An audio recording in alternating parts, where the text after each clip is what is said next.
ಮಾನ್ಯ ಆರೋಗ್ಯ ಸಚಿವರಿಗೆ ಮಾನ್ಯ ಕಲಬುರಗಿ ಜಿಲ್ಲಾಧಿಕಾರಿಗಳ ಮುಖಾಂತರ ಮನವಿ ಕೊಡ್ತಾ ಇದ್ದೀವಿ.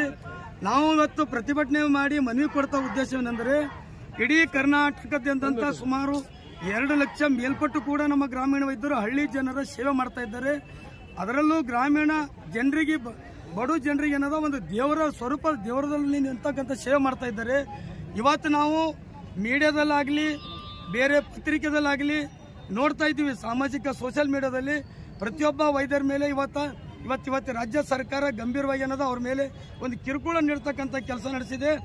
ಸುಮಾರು ನಮ್ಮ ಅಜ್ಜಂದಲಿಂದ ಕಾಲ ತಲಾಂತರಲಿಂದ ಗ್ರಾಮೀಣ ಭಾಗದಲ್ಲಿ ಇವತ್ತು ನಮ್ಮ ಏನು RMP ಅಂತ ಅನ್ಸ್ಕೋತಾರ ನಮ್ಮ ಗ್ರಾಮೀಣ ವೈದ್ಯರು ಅಂಥ ವೈದ್ಯರು ಏನದ ಇವತ್ತು ಹಳ್ಳಿ ಜನರಿಗೆ ಕೇವಲ 50-100 ರೂಪಾಯಿದಲ್ಲಿ ಇಂಜೆಕ್ಷನ್ ಆಗಲಿ ಗುಳಿಗೆ ಆಗಲಿ ಕೊಟ್ಟು ಆರೋಗ್ಯವನ್ನು ಸರಿಪಡಿಸ್ತಕ್ಕಂಥ ಕೆಲಸ ಮಾಡ್ತಾ ಇದ್ದಾರೆ.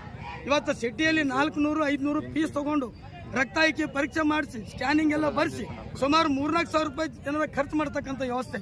ಅಂಥ ಸಂದರ್ಭದಲ್ಲಿ ಇವತ್ತು ಗ್ರಾಮೀಣ ವೈದ್ಯರು ಕೇವಲ 100-200 ರೂಪಾಯಿದಾಗೆಲ್ಲ ಆರಾಮ ಮಾಡ್ತಕ್ಕಂಥ ಸೇವೆ ಭಾಳ ಅಮೋಘದಿದ್ದು. ಕೊರೋನಾ ಸಂದರ್ಭದಲ್ಲಿ ಗ್ರಾಮೀಣ ವೈದ್ಯರು ಇದ್ದಿಲ್ಲ ಅಂದ್ರೆ ಸರ್ಕಾರ ಮುಚ್ಚೋತಿತ್ತು. ಇವತ್ತು ರಾಶಿಗಟ್ಟಲೆ ಹೆಣಗಳು ಬೀಳ್ತಿದ್ವು ರೋಡಿನ ಮೇಲೆ.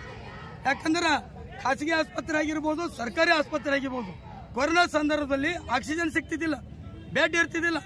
ಇವ್ರೇನದ ಹಳ್ಳಿ ಜನರ ಮನೆ ಬಾಗಿಲಿಗೆ ಹೋಗಿ ತಮ್ಮ ಜೀವವನ್ನೇ ಲೆಕ್ಕಿಸದೆ ಪ್ರಾಣವನ್ನೇ ಬದಗಿತ್ತು ಹೊಟ್ಟೆ ತಿಪ್ಪಲಿಗೋಸ್ಕರ ಹಳ್ಳಿ ಜನರ ಸೇವೆ ಮಾಡಿ ಎಷ್ಟೋ ಲಕ್ಷಾಂತರ ಜೀವವನ್ನು ಉಳಿಸ್ತಕ್ಕಂಥವ್ರು ಗ್ರಾಮೀಣ ವೈದ್ಯರು. ಹಾಗಾಗಿ ನಾವು ಸರ್ಕಾರಕ್ಕೆ ಎಚ್ಚರಿಕೆಯನ್ನು ಕೊಡ್ತಾ ಇದ್ದೀವಿ, ಶೀಘ್ರವೇ ತಾವು ಕಿರುಕುಳವನ್ನು ನಿಲ್ಲಿಸ್ರಿ, ಇಲ್ಲಾಂದ್ರೆ ಇಡೀ ಕರ್ನಾಟಕದಂತ ಪ್ರತಿಭಟನೆ ಮಾಡಿ ಬೆಂಗಳೂರಿಗೆ ನಿಯೋಗ ಒಯ್ದು ಇವತ್ತು ಅಮ್ಮವಣ ಉಪವಾಸ ಸತ್ಯಾಗ್ರಹ ಮಾಡಬೇಕಾಗುತ್ತದೆ. ಹಾಗಾಗಿ ದಯಮಾಡಿ ಮಾನ್ಯ ಮುಖ್ಯಮಂತ್ರಿಗಳಿಗೆ ಮಾನ್ಯ ಆರೋಗ್ಯ ಸಚಿವರಿಗೆ ವಿನಂತಿ ಮಾಡ್ಕೊಳ್ತಿದ್ದೀವಿ, ನೀವು ಪದೇ ಪದೇ ಏನು ಇವತ್ತು ಮಾಡ್ತಾ ಇದ್ದೀರಿ, ಈ ಒಂದು ಹಲ್ಲೆ ಆಗಲಿ ಕಿರುಕುಳ ಆಗಲಿ ದಯಮಾಡಿ ನಿಲ್ಲಿಸಬೇಕು. ಯಾವುದಾದರೂ ವೈದ್ಯ ಏನಾದರೂ ಒಂದು ವೇಳೆ ಅವನು ತಪ್ಪು ಮಾಡಿದ್ದಲ್ಲಿ ಅಂಥ ವೈದ್ಯನಿಗೆ ಮೇಲೆ ಕ್ರಮ ಕೈಗೊಳ್ಳ್ರಿ. ಅದನ್ನು ಬಿಟ್ಟು ಇಡೀ ಎಲ್ಲ ವೈದ್ಯರಿಗೆ ಕ್ರಮ ಕೈಗೊಳ್ಳಿ ತಪ್ಪು ಮಾಡಿದಂಥ ವೈದ್ಯನಿಗೆ ಶಿಕ್ಷೆ ಕೊಡ್ಲಿ, ಕ್ರಮ ಕೈಗೊಳ್ಳ್ರಿ, ನಾವು ಸ್ವಾಗತ ಮಾಡ್ತೀವಿ. ಹಾಗಾಗಿ ವೈದ್ಯರ ಸೇವೆ ಬಹಳ ಅಮೋಘವಾದದ್ದು. ದಯಮಾಡಿ ವಿನಂತಿ ಮಾಡ್ಕೊಳ್ತಾ ಇದ್ದೀವಿ, ಇವತ್ತು ಮನವಿ ಸಲ್ಲಿಸ್ತಾ ಇದ್ದೀವಿ. 1 ವಾರದ ಗಡುವು ಕೊಡ್ತೀವಿ.